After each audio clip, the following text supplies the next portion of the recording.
Ai, assim, eu ia até cantar um hino, mas para não te deixar sem graça, eu não vou cantar, viu? Maravilhoso, irmão. Deus abençoe, viu? Vamos abrir as nossas Bíblias. No Evangelho do Senhor Jesus, segundo escreveu Lucas. Lucas, capítulo de número 22. Glória a Deus.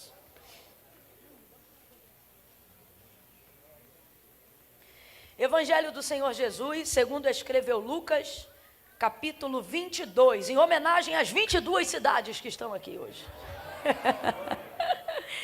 Oh, meu Deus. Obrigada, irmão André. Glória a Deus. Você vai orando aí por mim, irmãos. Eu estou com uma dor de cabeça tão elevada, tão elevada. Está repreendido em nome de Jesus, né? Sabe aquela dor de cabeça que tenta desnortear a gente? De tanta dor de cabeça que é? Mas vai sair em nome de Jesus, você crê? Tem que sair, porque senão a gente fica tão atordoado, que se não vigiar a gente chama Jesus de Genésio. Mas Jesus é Jesus.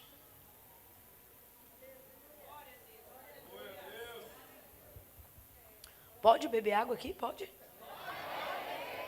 Pode ou não pode? Então não fica me secando, não. Quando eu estiver bebendo água, você vai dando glória para Deus, vai mostrando para Jesus que o culto é dele.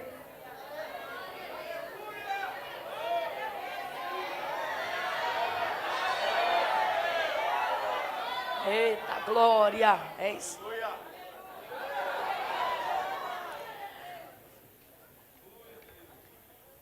Versos de número 28 em diante. Irmãos, essa palavra, uma palavra que o Senhor tocou no meu coração fortemente para essa noite. Essa palavra voltou ao meu coração como palavra de Deus para esse dia. E já há tanto tempo que eu não debruçava sobre ela que eu pedi a Deus confirmação. Dizia, Deus, confirma se essa é a palavra. E quando o pastor Daniel aqui no ofertório falou sobre o grão, né? Que você planta um e nasce 30, 40, 60, até 100 por um. Eu entendi a perfeição da confirmação da palavra de Deus. Deus é fiel, o Senhor está falando conosco nesta noite. Lucas 22, versos 28 em diante. Quem achou, diga amém. Amém. Diz assim o texto. Vós sois os que tendes permanecido comigo nas minhas tentações. Assim como meu Pai me confiou um reino, eu o confio a vós. Assim como meu Pai me confiou um reino, eu o confio a vós. Para que comais e bebais a minha mesa no meu reino, e vos assenteis sobre os tronos para julgar as 12 tribos de Israel. Verso 31. Simão, Simão, Satanás vos pediu para peneirar como trigo, mas eu roguei por ti, para que não desfaleças a tua fé. Então, quando tu te converteres,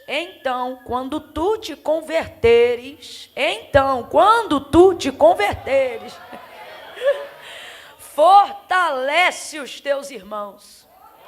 E respondeu-lhe Pedro, Senhor, estou pronto. Pedro disse o quê, gente? Estou? O Senhor tinha acabado de dizer, quando você se converter. E ele respondeu dizendo, Senhor, eu estou? Só Deus, né? Eu estou pronto para ir contigo para a prisão e até a morte. E tornou Jesus a dizer, digo-te, Pedro, que não cantará hoje o galo antes que 3 vezes tu negues que me conhece. Somente até aqui, você diga amém por essa palavra. Amém. Ainda antes de tomar assento, de pé como nós estamos. No 3, você vai olhar para quem está ao seu lado e vai liberar uma palavra de ordem profética sobre a vida dessa pessoa, tá? No 3, você vai virar para ela e vai dizer para ela desse jeito, você vai convencê-la. Você vai dizer assim, você é trigo. Calma que eu não contei até 3 ainda. No 3. Também já vi que você é ansioso. No 3, você vai olhar e vai dizer, você é trigo. Ouviu? Trigo. Você vai dizer isso para ele, ouviu? Trigo.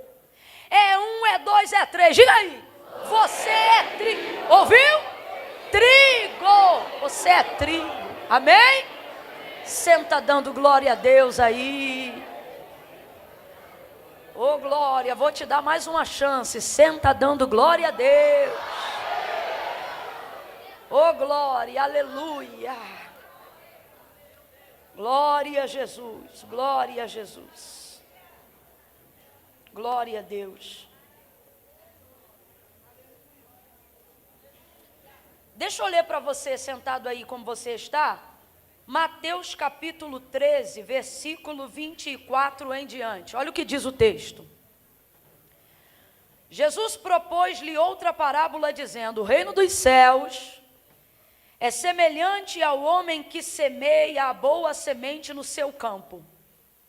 Mas enquanto os homens dormiam, veio o seu inimigo e semeou o joio no meio do trigo, e retirou-se. Quando a erva cresceu e frutificou, apareceu também o joio. Então, indo ter com ele os servos do pai de família, lhe disseram: Senhor, tu não semeaste a boa semente no teu campo? Como então agora está cheio de joio? E respondeu-lhe ele: um inimigo foi quem fez isso. E disseram-lhe os servos: queres que vamos lá e arranquemo-lo? Porém ele disse: não. Porém ele disse o que, gente? Não. Ele disse o que, gente? Não. Os servos foram lá, viram que o campo estava cheio de joio, perguntou: Senhor, o que houve aqui? O Senhor não plantou só a boa semente? O Senhor quer que nós vamos lá e arranquemos agora o joio? E aí o Senhor respondeu o que, gente? Não. Eu quero que você grave muito bem isso. O Senhor, o dono do campo, respondeu o quê? Não, não arranque, não arranque. Não é para arrancar. Não arranque, não arranque. O inimigo fez isso, não arranque. Porque senão, para que ao colher o joio, vocês não arranquem também com ele o trigo. Deixai crescer ambos juntos até o dia da ceifa. E então direi aos ceifeiros: colhei primeiro o joio, atai-o em molhos para o queimar, e então colhei o trigo e recolhei-o no meu celeiro. Então veja, é o próprio Jesus que está propondo uma parábola para que os seus servos identifiquem de que forma é comparada a vida do homem no reino dos céus. Eu digo isso porque o tema é felizes, né? Continua. Porque deles é o reino dos céus. Aí Jesus vai propor uma parábola, não só essa.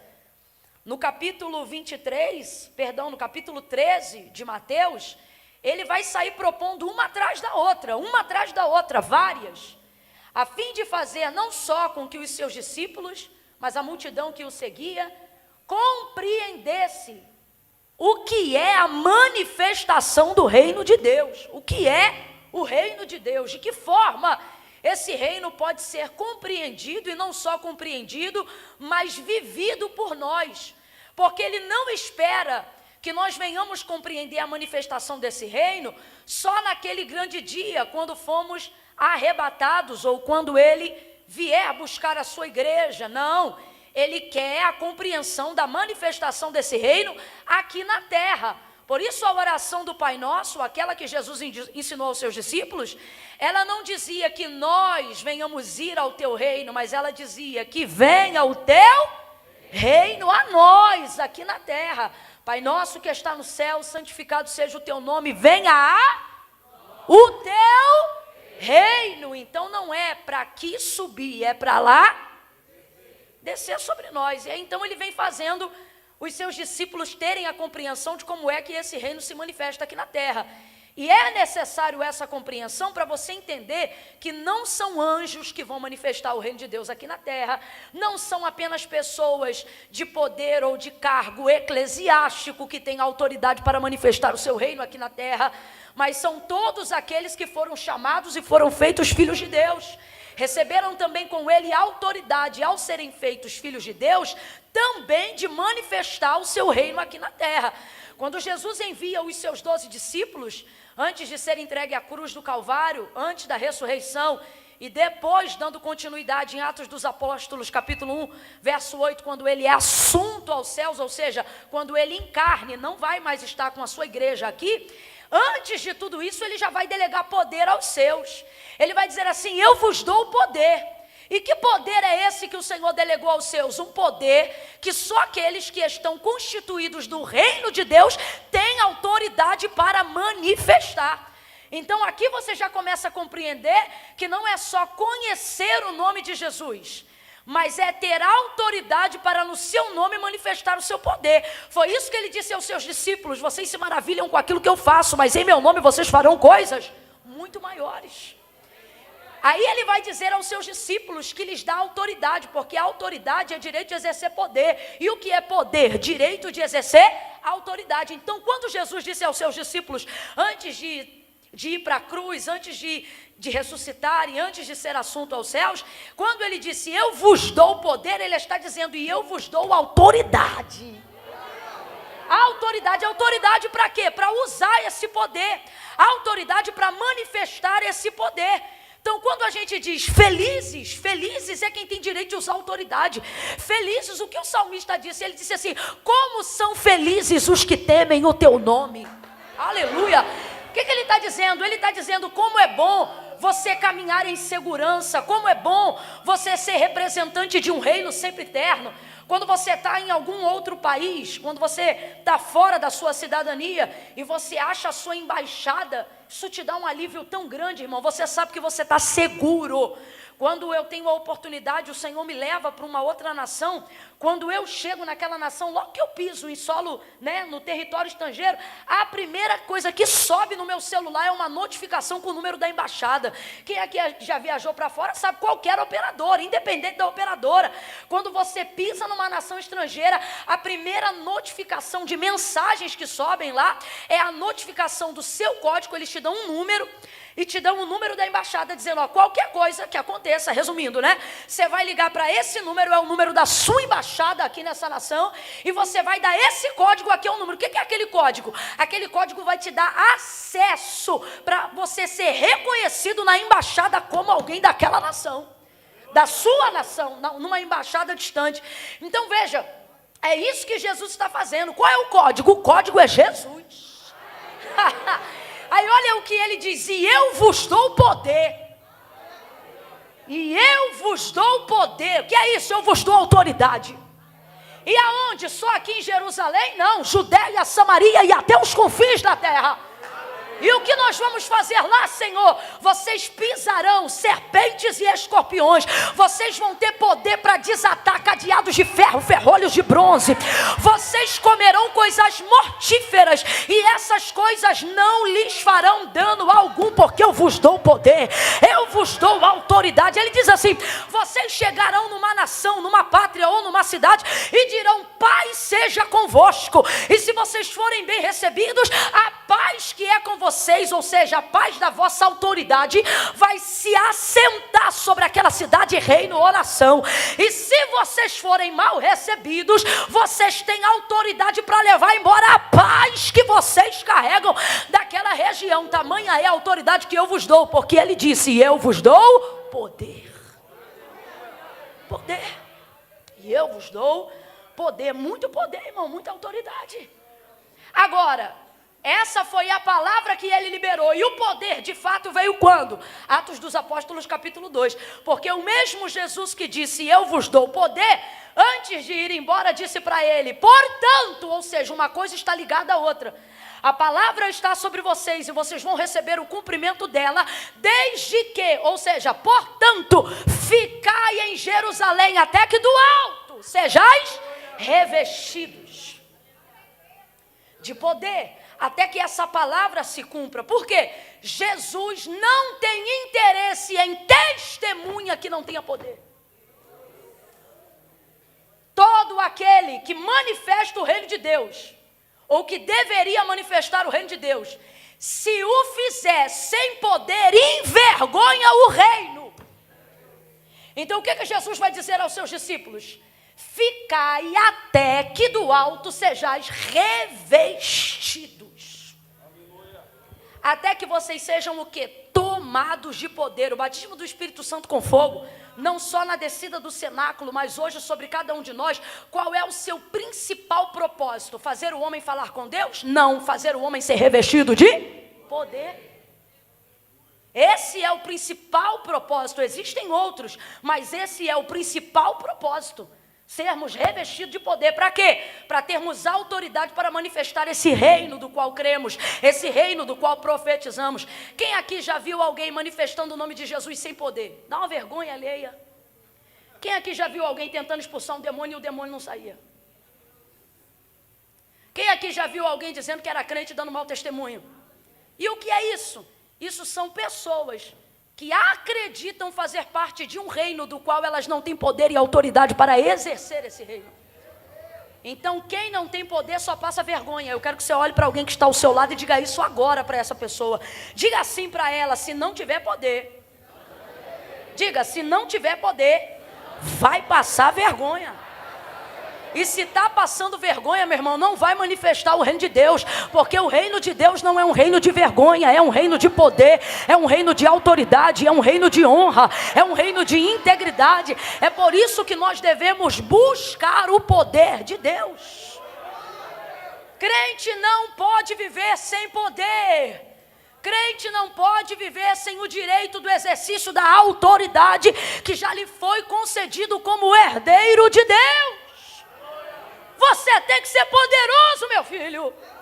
Você tem que ser poderosa, minha irmã. E você tem que parar com esse conceito de achar que ter poder e que fazer uso da manifestação desse poder é incoerente à humildade, é incoerente ao reino de Deus. Você não me irrita, não. Incoerente ao reino de Deus é não ter poder para manifestar o seu reino. Incoerente ao reino de Deus é falar sobre coisas das quais eu não tenho autoridade para exercer. Incoerente no reino de Deus é andar com a Bíblia e não saber a palavra. Incoerente no reino de Deus é conhecer hinos e não cantar com autoridade. Incoerente no reino de Deus é ser batizado no Espírito Santo com fogo, ter a evidência do falar em línguas e não falar em línguas nunca. Isso é que é incoerência. Quando João, revestido de muita autoridade para anunciar o reino de Deus, porque ele dizia: arrependei-vos porque é chegado o reino dos céus, arrependei-vos porque é chegado o reino dos céus. Olha isso, ele era tão poderoso em anunciar e em ser representante oficial daquele que prepara o caminho para a manifestação do reino de Deus aqui na terra, que o povo, vendo ele pregar com tanto poder, começou a achar que ele era o próprio Cristo e o Messias prometido, ao ponto que perguntavam para ele: por quê? Para pensar, o homem pregando no deserto, sem retorno, sem microfone, sem púlpito, sem parede, sem acústica, sem nada. O texto diz que uma multidão enchia o deserto quando João pregava. Meu irmão, uma multidão no deserto não é igual uma multidão dentro da igreja, não. A igreja tem paredes que delimitam a proporção do espaço. No deserto, como é que você enche o deserto? Não há limites. Então é mais cabeça à vista de João do que grão de areia debaixo dos seus pés. E ele pregava com poder e autoridade. E o culto de João era muito pedagógico, por isso era muito repetitivo. João não tinha mensagens diferentes todo dia. Para você que só quer novidade, você ia odiar o culto de João. O culto de João é extremamente doutrinário. Na segunda ele fala uma coisa, na terça ele fala a mesma coisa que falou na segunda, na quarta ele fala a mesma coisa que falou na segunda e na terça, na quinta ele repete a mensagem, na sexta ele prega a mesma coisa de novo, no sábado ele descansa, no domingo de manhã ele diz de novo: arrependei-vos, arrependei-vos porque é chegado o reino dos céus. A sua mensagem era tão poderosa, complete aí para mim, a sua mensagem era tão... Apesar de ser repetitiva, ela era tão poderosa, que os sacerdotes e fariseus que tinham todo acesso ao templo gostavam de ir ouvir João. Não gostavam do que ele falava, mas ia lá para ouvir toda vez. Este é o poder de quem tem autoridade. Não vão concordar com tudo que você diz, mas vão sempre parar para ouvir quando você fala. Quando você tem autoridade, essa é a diferença. Eles iam lá para ouvir João ministrar. Aí eles pensavam que no culto de João não tinha revelação, né? Culto é só um termo que eu estou usando para a gente entender aqui. E eles diziam, raça de víboras, porque eles pensavam assim na cabeça deles, que esse homem aí todo esquisito, pensa que é para se dirigir a nós dessa maneira. Será que ele não sabe que nós somos filhos de Abraão? E aí o que João dizia? E vocês? Ele só não dava nome, mas ele sabia quem era. Ele dizia, e vocês que estão aí me ouvindo, pensando, quem ele pensa que é para falar com a gente assim? Porque sois filhos de Abraão? Pois fiquem cientes, se vocês não se arrependerem, até dessas pedras Deus suscita filhos a Abraão. Arrependei-vos, porque é chegado o reino dos céus. Produzi, pois, para si. Olha o que ele dizia, produzi, pois, para si. Ele dizia, meu discurso não é duro por causa de mim, não. Meu discurso é duro porque o coração de vocês é duro. Produzam para vocês, ou seja, não é para escape da minha vida, não. O que ele está dizendo? Eu sou livre, eu sou salvo, eu estou no exercício do meu ministério. São vocês que estão endurecidos. Então ele dizia, produzi, pois, para si frutos dignos de arrependimento. Rapaz, o cabra era tão marreta, tão poderoso, tão fogo, tão glória, que começaram a dizer, é ele o Cristo. Só pode ser ele. Quem é que enche o deserto com uma palavra tão dura, tão revestida de poder e autoridade, se não for o Messias? Aí não aguentaram, começaram entre eles, chegaram no ouvido de João. João, fala a verdade para a gente, tu és o Cristo? Aí o texto diz assim, e falou a verdade e não mentiu, dizendo, não o sou. Mas olha o que eu acho lindo em João. Ele não é quem eles pensam que ele é, mas ele sabe direitinho quem ele é. E por que eu estou dizendo isso? Porque ele não demonstra falsa humildade quando dizem o porquê que estão achando que ele é o Cristo. Por que estão achando que ele é o Cristo? Eles dizem assim, porque tu és poderoso. Então, sem medo de errar, diga aí, João Batista era o quê? Poderoso. Fica com medo não, João Batista era o quê? Poderoso. Era poderoso. Aí disseram assim, só pode ser o Cristo. Vocês acham que eu sou o Cristo por quê? Estou resumindo a história. Ora, porque tu és poderoso. Olha como ele responde, mas o que vem após mim, que é nascido antes de mim, porque é primeiro do que eu, ele é mais. Não, eu glorifico ao Senhor que é mais, mas nessa hora aqui, eu não estou glorificando porque o Senhor é mais, Ele o é, sempre será eternamente. Eu estou glorificando aqui pela consciência de João, em dizer assim, sim, eu sou poderoso.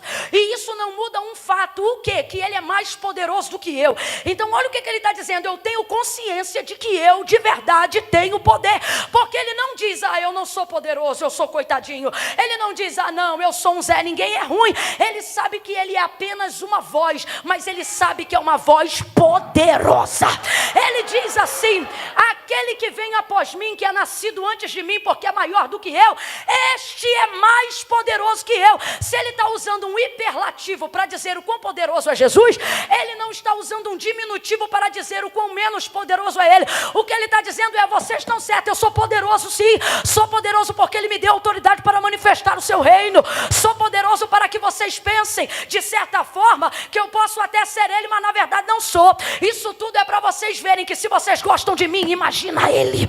Se vocês veem poder em mim, imagina o que vocês verão nele. Olha o que é que ele está dizendo nas entrelinhas, gente. O que ele está dizendo é o seguinte, olha o que ele diz. Aquele que vem após mim, que é nascido antes de mim, porque é maior do que eu, ele vos batizará com fogo. Olha o que ele está dizendo. Eu só vos batizo com água para arrependimento dos vossos pecados, mas ele vos batizará com fogo. O que ele está dizendo? Ele está dizendo, eu batizo vocês para arrependimento, ele batiza vocês para revestimento. Ele vai fazer algo que eu não posso fazer, porque ele é mais poderoso que eu. Agora, reconhecer o quão mais poderoso Jesus é, e sempre será, fez João Batista diminuir o poder que ele sabia que tinha? Fez, gente? Fez não. Poderoso como era, ele disse que eu diminua. Poderoso como era, ele dizia, e ele cresça. Poderoso como era, ele dizia, que ele apareça e eu suma.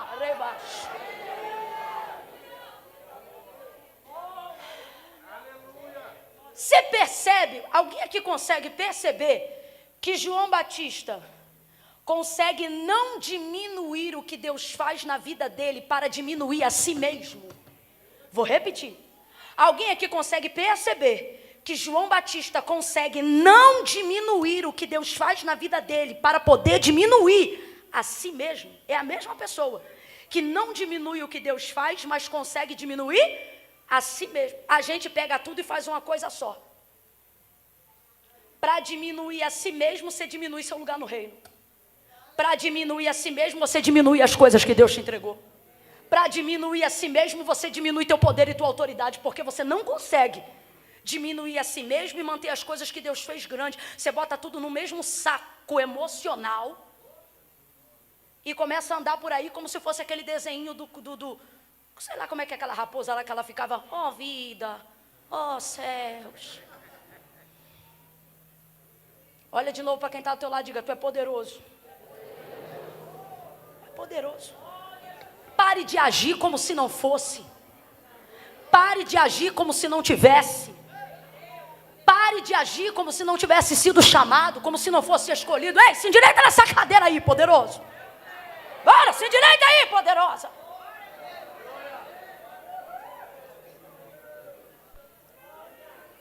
Jesus deu aos seus discípulos poder. E agora na celebração da última ceia, que foi aonde nós lemos aqui nessa noite, ele vai trazer uma lição extremamente, mais uma, esclarecida da manifestação do reino de Deus. E a pessoa que ele vai usar para esclarecer isso definitivamente é a vida de Pedro. Na celebração da última ceia, Jesus, o traidor, vai se autodenunciar, se retirando do meio dele Judas. Jesus vai cear com seus discípulos, sabendo que é a última ceia e que daqui a poucas horas ele será capturado para ser crucificado, nesse texto aqui de Lucas 22, onde nós lemos. É interessante porque Jesus é muito equilibrado. Ele sabe que vai ser preso e vai viver o maior momento de angústia e de dor da sua vida. Mas ainda assim, o texto diz que depois de cear, ele vai puxar um hino, ele vai cantar um hino. Rapaz, se um culto que a gente presta para ele, a gente já sente a sua presença, imagina um culto onde o homenageado também é o dirigente. Aí Jesus vai lá e canta um hino. Para pensar, imagina o que seria Jesus cantando um hino na ceia. Aí está lá cantando, rapaz, um momento único, um momento que ele mesmo diz que só se repetirá mais uma vez naquele grande dia. Que glória! E os discípulos estão tendo a oportunidade de participar daquele momento. Dentro desse momento e dentro desse contexto, que coisa linda, um impacto da presença de Deus ali naquele lugar. Só que aí, esse momento acaba e Jesus, ele começa a dizer o que vai acontecer com ele. E começa a preparar eles para a sua retirada. Complete aí para mim, por favor. Começa a preparar eles para a sua retirada. Isso, só para a gente ir acompanhando junto, porque ele já sabe que daqui a pouco ele será entregue e os discípulos precisam dar continuidade àquilo que ele ensinou para que o reino de Deus continue se manifestando aqui. Quando ele começa a falar sobre a sua retirada, um quebra-pau começa a acontecer na hora da ceia, ou depois da ceia. E a gente fica se perguntando como é que numa ceia gloriosa, onde Jesus, o celebrado é também o dirigente, ele parte o pão, ele é o próprio pregador e ele é o ministro de louvor. E ele canta um hino e é coisa gloriosa. Como é que depois de um culto, abre aspas, depois de um culto desse, o pau quebra? É igualzinho a gente.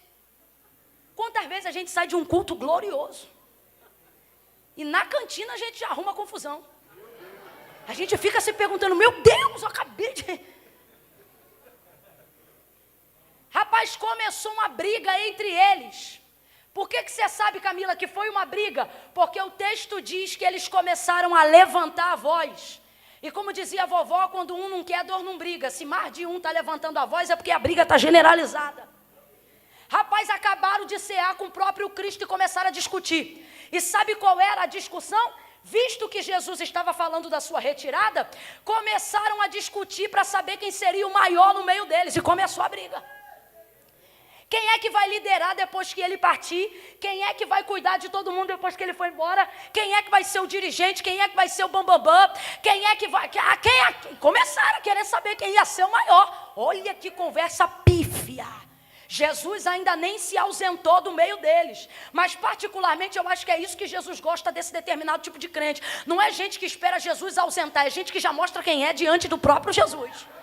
Como quem diz, Jesus, a gente é tudo sequelado mesmo, problemático mesmo. Eu sou sanguíneo, Pedro, o outro é colérico, o outro é fleumático, o João, o senhor sabe, é meio bipolar.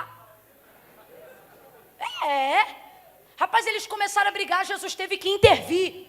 Jesus interviu na briga de todos. Complete aí, por favor. Jesus interviu na briga de todos. Porque ninguém briga sozinho, só que ele advertiu diretamente só um.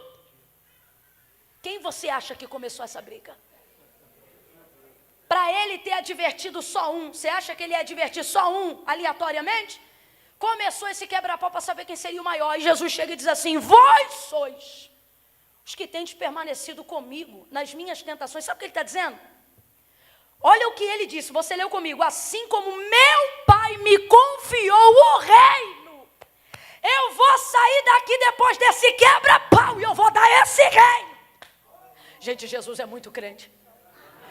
Eu vou sair daqui, eu vou pegar o reino que meu pai me deu, eu vou dar para vocês. Tipo assim, vê o que vocês vão fazer com o reino do meu pai, que ele deu para mim, e eu estou deixando para vocês. Aí olha o que ele disse, corroborando o que a gente disse lá na introdução. Não há problema em ser grande no reino, também não há problema em querer ser o maior. Não há, porque quando eles começaram a brigar para saber quem seria o maior, olha como Jesus acabou com a briga. Ele não disse que era pecado alguém querer ser maior, ele disse, porque aquele que quiser ser o maior no meu reino, então o que ele está dizendo? Você pode galgar esse lugar, você pode desejar essa posição, só que olha o que ele diz, só não esqueçam, que no meu reino não é assim que você vira o maior, brigando por cadeira, brigando por título, brigando por bandeira, brigando... Não, aí ele diz, no meu reino o maior é o que serve. Tendo dito isso, ele acabou com a discussão. Aí ele disse, vós sois os que tendes permanecido comigo nas minhas tentações. O que Jesus está dizendo? Vocês, eu estou falando aqui, vamos falar rasgado a grosso modo, vocês são vacilão. Ser não vigia, mas quando a coisa aperta para mim, é vocês que estão comigo desde o início. Jesus exalta mais a fidelidade do que os defeitos. Davi não foi amado do Senhor porque não pecava. Davi foi amado do Senhor porque o reconhecia mesmo quando pecava. Não são os nossos defeitos que nos apartam de Deus, são as nossas hipocrisias em não confessá-los diante dele. Oh, meu Deus do céu, aí ele diz assim, meu pai me confiou um reino, eu vou confiar esse reino a vós, como quem diz assim, vocês não podem usar esse tempo fazendo o que vocês estão fazendo agora. Aí tendo dito isso, do nada ele vira para Pedro e diz, Simão, Simão. Chamou ele quantas vezes? 2 vezes. Sabe por que chamou de Simão? Não estou falando com você agora não. Estou falando com essa sua raiz hereditária. Com esse seu Adão que não morre.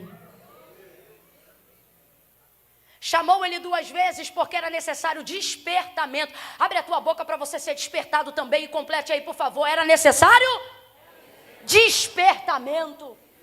Despertamento. 2 vezes. Despertamento. Lembra quando Moisés estava indo ao Santíssimo da Sarça? O que o Senhor disse para ele? Moisés, Moisés, 2 vezes. Despertamento. Lembra quando Marta estava distraída? Lembra nos afazeres? Marta, Marta, despertamento. Lembra quando ele encontrou Saulo no caminho de Damasco? Ele não disse Saulo, ele disse Saulo, Saulo. Despertamento, como quem diz, pare de achar que você está fazendo a coisa certa, fazendo a coisa errada. Chamou ele 2 vezes e agora chamou na raiz de seu nome, Simão, Simão. Por quê? Porque todo mundo tem um nome que Deus deu e tem uma raiz.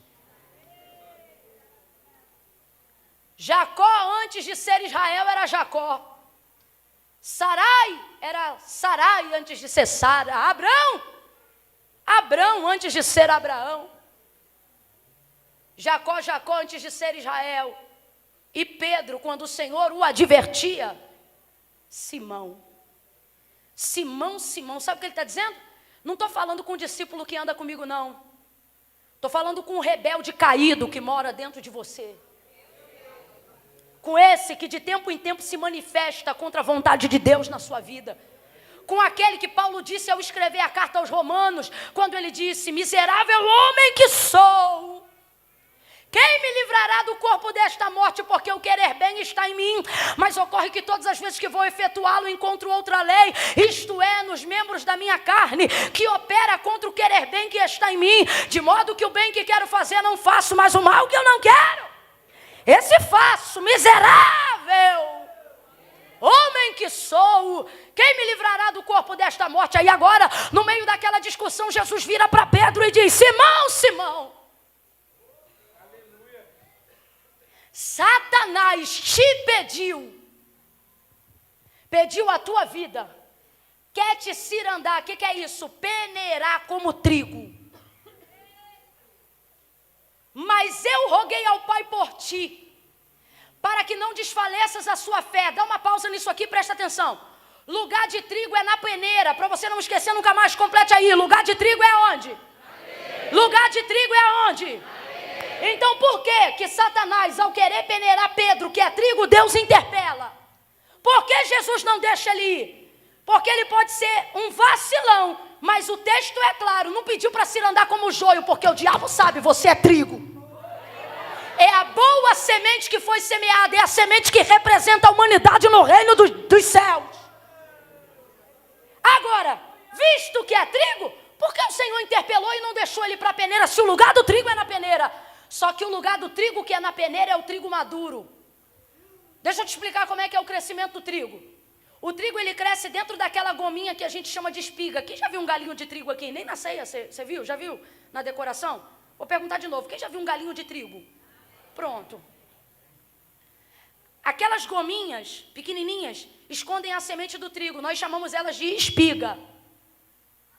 Você pega uma semente, planta ela. Por isso que ele diz: nela cresce 30, 60 e até 100, porque uma semente tem o poder de dar até 3 espigas, tendo cada uma 30 sementes. 3 carreirinhas daquela de 3, você pode contar. Se ela for fraca, ela dá 30. Se ela for um pouquinho melhor, ela dá 60. Se ela for boa, ela nasce 3 ramos de espiga em um único galho de trigo. É por isso que o trigo só perde para a soja até hoje. Porque a soja pode ser geneticamente mexida para ser acelerado o seu crescimento. Mas o trigo, organicamente falando, é a maior semente exportada do mundo até hoje. Países têm a sua determinação do PIB, como o Brasil, por causa do trigo. Nós somos entre os 3 maiores exportadores de trigo do mundo. A cada 5 pratos de refeições servidos no mundo, 3 é brasileiro. Se eu fosse você, eu tinha dado glória a Deus por ser brasileiro. No mundo. Porque ela cresce muito rápido, ela dá um resultado de 100 dias. Então escute isso. Quando ela está madura, você colhe ela, craquela aquela espiga, e na agricultura de Israel naqueles dias, ela era colhida da seguinte forma. E por que eu estou falando naqueles dias? Porque é nos dias que Jesus está usando o exemplo para comparar o reino dos céus e para comparar a vida de Pedro, dentro do reino. Aí o que acontece? Quando a semente está madura, você colhe ela, colhe aquele galinho, craquela aquela espiga, e no último processo de retirada da casca, bota ela na peneira. Vou te explicar o que é craquelar. Quem aqui já teve um cantinho da cutícula em pé, duro, ou um pedacinho da unha que saiu e agarra na roupa? É o que faz com a espiga do milho, do trigo. Você craquela ela. Quando ela fica craquelada, igual a sua cutícula e a sua unha puxa fio, é o que a peneira faz na espiga. Quando agarra aquele fiozinho que foi craquelado na peneira, ela rasga a casca e só fica a semente. Vamos lá, ela rasga a casca e só fica a semente. Quem faz a separação de casca e de semente é a peneira. trigo maduro, para você não esquecer. Pega o trigo maduro. Depois de craquelar, bota ele na peneira e vambora peneirar. Ó. Quem aqui já pegou uma peneira aí na vida, já peneirou 1/2 metro de terra? Nunca peneirou não, minha filha? Ó, você bota aqui. Tem gente que, como eu, não está acostumado, é só aquela peneirinha. Agora tem um povo abusado, eles jogam aqui, pega aqui. Vai peneirando, aí vai arrancando a casca. Como é que a casca sai? Não precisa descascar, olha o que acontece. Quando o agricultor está peneirando aqui, ó, a espiga do trigo, quando ele joga para o alto, na cultura de Israel, os maiores cultivadores de trigo, isso que eu estou falando aqui é livro de história com H, você pode ler que você vai ver. Faziam a colheita do trigo onde soprava o vento no oeste da cidade. Que vento é esse? É literalmente onde o vento faz a curva. Significa que é onde o vento soprava mais forte.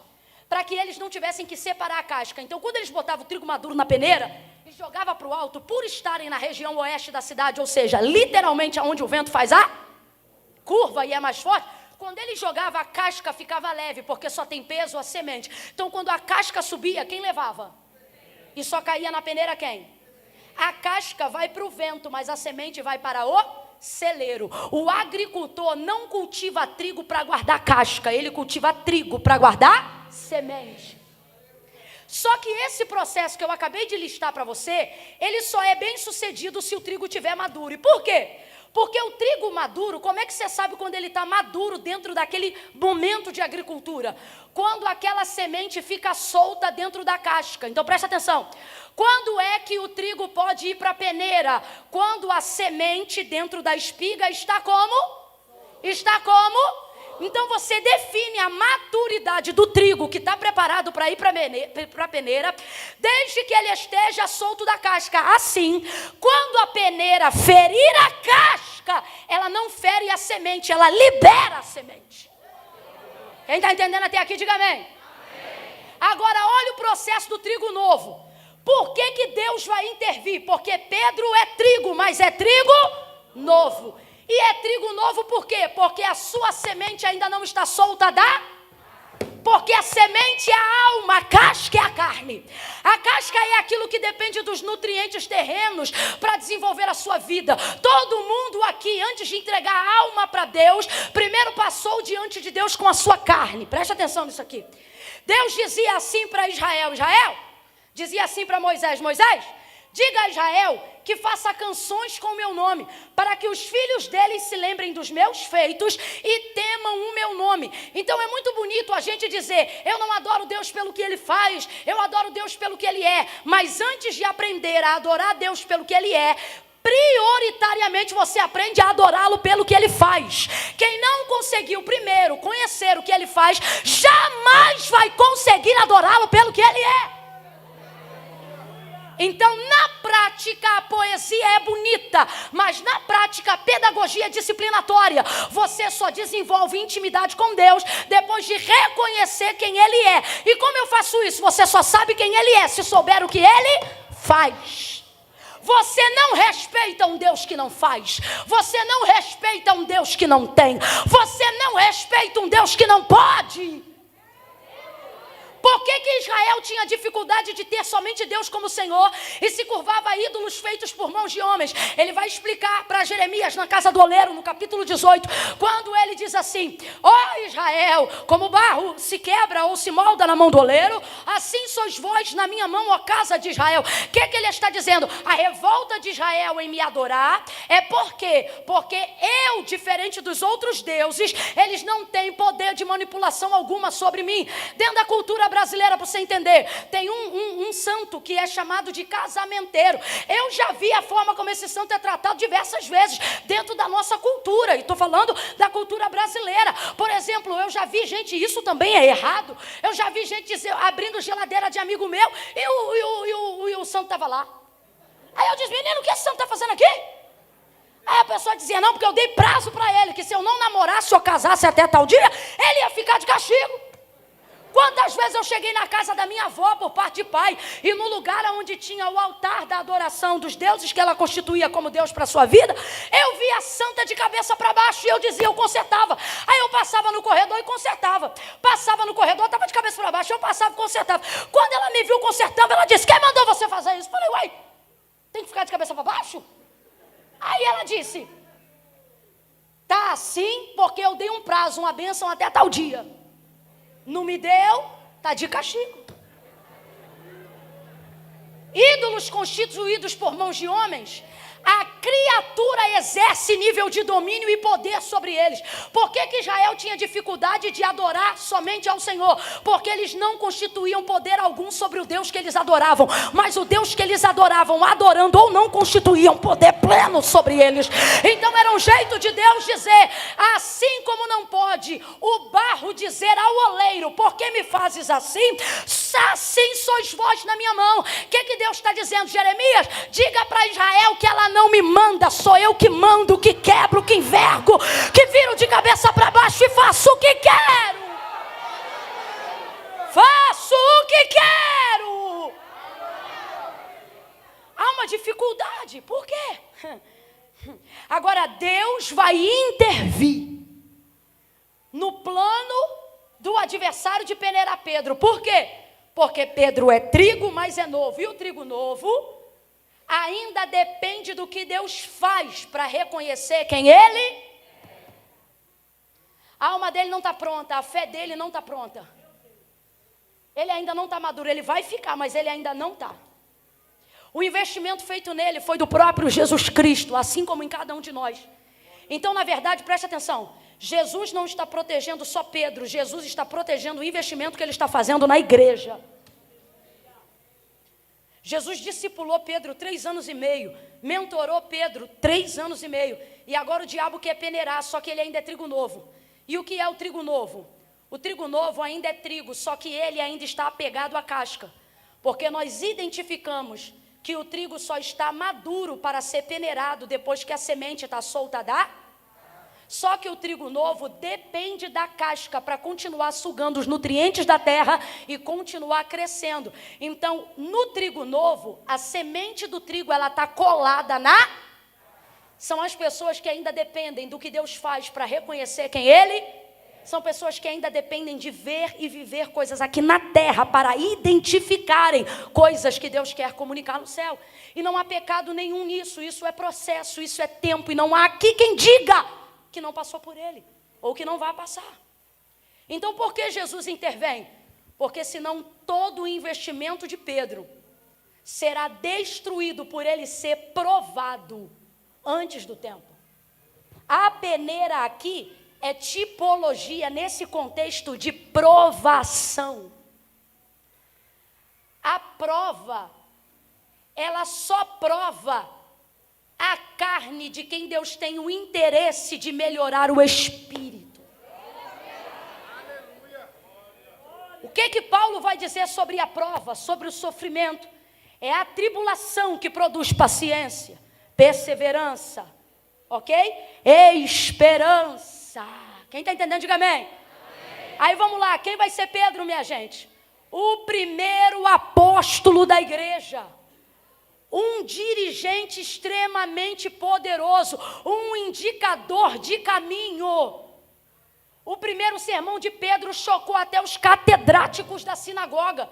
Olhavam para ele revestido de poder e diziam, não é esse o pescador, aquele analfabeto? Mas no primeiro sermão dele, 3.000 almas convictas, presta atenção, não é alma sofrida igual a nossa apenas não, não é alma dentro de uma cultura que luta por um salário mínimo não, é alma de gente que não tem religião, porque a cultura ou a religião, abre aspas, do judeu, é étnica. O que isso significa? Significa que em tese ele não se converte, porque ele adora o Deus correto, desde que o mundo é mundo e desde que Deus é Deus. Então para você convencer um camarada desse, não basta ter letra, tem que ter poder, porque letra eles têm. E o texto diz que no primeiro sermão de Pedro, foram mais de 3.000 judeus reconhecendo que Jesus é o Filho de Deus. Então ele maduro vai dar muito prejuízo para o inferno. Então o que o inferno quer fazer? Quer matar ele enquanto ele é novo. É o próprio Satanás que vai pedir a Deus, como fez com Jó. Jó é o trigo mais solto da casca que alguém já viu na história. Olha o abusado do Satanás, pensando que Jó não estava pronto, dizendo, ele te serve porque tu abençoa ele de balde. Deixa-me tocar no que ele tem para o Senhor ver quem ele é. O que Satanás está dizendo? Ele só é quem ele é por causa do que ele tem. Ninguém diz para Deus quem você é, meu irmão. Ninguém diz para Deus quem você é. Olha aqui para mim, filha. Ninguém diz para Deus quem você é. Podem usar de todo tipo de chocarrice, de maldição. Ah, Santa Rona. Ah, não sei o quê. Ah, eu que te conheço. Deus trouxe algumas meninas aqui, rapazes, para dizer quem te conhece sou eu. Ninguém diz para mim quem é você. Eu sei quem é você. Olha o que Satanás está dizendo. Está dizendo que Jó depende do que ele tem para ele ser quem ele é. O que está dizendo? Ele é um trigo novo, ele é um espírito apegado ao corpo, ele é uma alma que depende da carne, ele é trigo novo, bota ele na peneira, posso peneirar? Só que Deus já sabe, Jó é trigo solto na casca, Jó é semente madura, Jó está pronto para o que deve é. Mas olha a colocação do diabo, deixa eu tocar no que ele tem para tu ver quem ele é. Aí o Senhor disse, então toca! Passou Jó na peneira. Satanás feriu o corpo de Jó, a tal forma que ele tinha úlceras que atravessavam a pele. Ele se queixa de dor nos ossos, num lixo, se coçando com caco de telha, no meio da dor, todo arrebentado. O hálito dele era mais podre do que carnificina. Ele estava deteriorando no corpo. Mas Satanás viu este homem em estado de putrefação na carne, olhando para o Senhor e dizendo, nu saí do ventre da minha mãe e nu voltarei para lá. Deus me deu. Agora vamos ser honestos, Foi Deus que tomou? Foi Deus que tomou? Olha para o texto. Deixa eu tomar o que ele tem. Quem falou isso? Então quem tomou? Só que Jó não sacrifica para o diabo, não reconhece a autoridade do diabo. Jó nunca prestou um culto para o diabo. Jó não faz nada para o diabo. Jó não identifica a autoridade de poder do diabo. Então olha, você vai ver que o diabo só fala no capítulo 1 do livro de Jó, depois não fala mais. Porque quando você está solto da casca, o diabo perde o protagonismo na tua história. Nada do que ele faz contra você toca no teu espírito, toca na tua alma. Por que eu estou dizendo isso? Porque foi Deus que deu, mas com permissão de Deus. Quem tomou foi o diabo. Só que imagina, ele estava ao derredor de Jó. E por que você sabe disso? Porque o texto diz que havia um cerco ao redor de Jó, que não deixava Satanás transpor esse cerco para não tocar na vida dele. Então está ele ao derredor de Jó, esperando um jeito de atacá-lo. Aí Jó vai adorar dizendo, Deus me deu. E ele imagina ele do lado de fora do cerco, pensando, mas eu tomei. Diga aí que eu tomei, diga aí que eu sou o autor da sua dor, diga aí que eu sou o autor da sua tristeza. Ele te deu, mas eu destruí. Ele te deu, mas eu tomei. Aí Jó vai abrir a boca para contrariar Satanás. Ele vai dizer, e Deus tomou. Satanás foi descreditado por Jó. Ele fez algo do qual Jó não deu crédito a ele. Camila, eu não entendi. Vai entender agora. Deus está dizendo, quando você reconhecer que tudo o que acontece na tua vida coopera para o bem da tua maturidade, coopera para o bem do teu crescimento, você vai tirar o poder de fala de Satanás. Toda a glória que ele vai querer ter na tua destruição, ele não vai ter. Como que eu faço isso, Camila? Está com dinheiro, glória a Deus. Está sem dinheiro? Glória a Deus. Está com saúde, aleluia. Está sem saúde, aleluia. Está feliz, Jesus é bom. Está triste, Jesus é bom. Deixa o diabo sem poder de fala na tua história. Deixa ele sem poder. Descredibilize ele. Pode olhar. Depois o papo é só entre Deus e Jó. Jó e Deus. E o diabo voltou sem graça para o inferno. Sem glória, sem honra, sem crédito até do que de fato tinha feito. Mas quem era Jó? Trigo maduro. E trigo maduro é solto da? Trigo maduro é solto da? Dá uma sacudidinha em quem está do teu lado aí. Me dá a mão aí, dá a mão para alguém aí. Dá uma sacudidinha em quem está do teu lado. E diga para essa pessoa, solta da casca, meu filho. Solta da casca, minha filha. Solta, que é isso? Amadurece, cresce. Você viu o que falaram de você?